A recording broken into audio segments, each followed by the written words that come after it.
Leviticus is one of the books of the Old Testament of the Bible, belonging to the Jewish Christian tradition.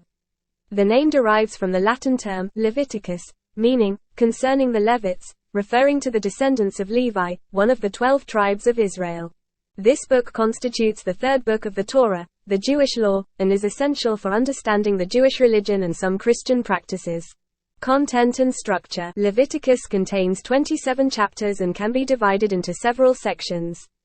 The basic structure of the book can be summarized as follows. Chapters 1 to 7. Description of the different offerings and sacrifices that the Jewish people had to present to God, with detailed instructions regarding the ceremonies.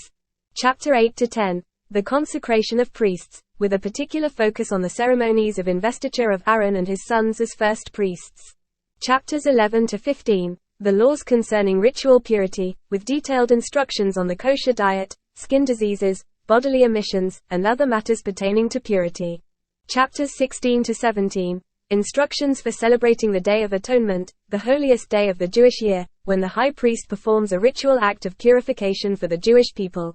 Chapter 18 to 20. The laws of sexual morality, including incest, adultery and homosexuality.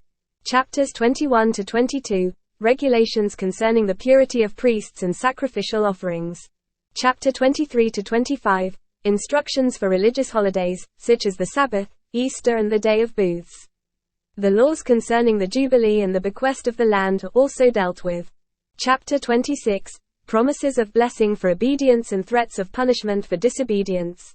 Chapter 27. Rules concerning vows and votive sacrifices. Purpose and meaning. Leviticus is intended to educate the Jewish people in correct religious practice and morality.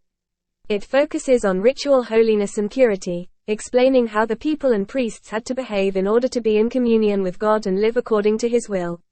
Laws on sacrificial offerings and religious festivals served to maintain a proper relationship between the people and their God. Theological importance. Leviticus also contains elements of important theological significance for Judaism and Christianity. For example, the notion of sacrifice as a means of atonement for sin is central to the book. In ancient Judaism, sacrifices were a way of expressing gratitude to God, asking for forgiveness, and renewing communion with the divine. With the advent of Christianity, many Christians interpret the sacrifice of Jesus Christ as the final and definitive sacrifice for the sins of mankind. Relevance. While some of the laws and regulations of Leviticus involve specific ritual aspects and may not be followed to the letter by modern believers, the book still has significant relevance. It illustrates fundamental moral and spiritual values, as well as provides insight into the religious practices and beliefs of the ancient Jewish people. In summary, Leviticus is a key book in the Old Testament of the Bible, providing important religious and moral guidance for the Jewish people. Its laws and instructions on offerings and sacrifices reveal the Jewish religion's focus on worship, holiness, and justice, and the book continues to be studied and considered of theological significance by both Jews and Christians.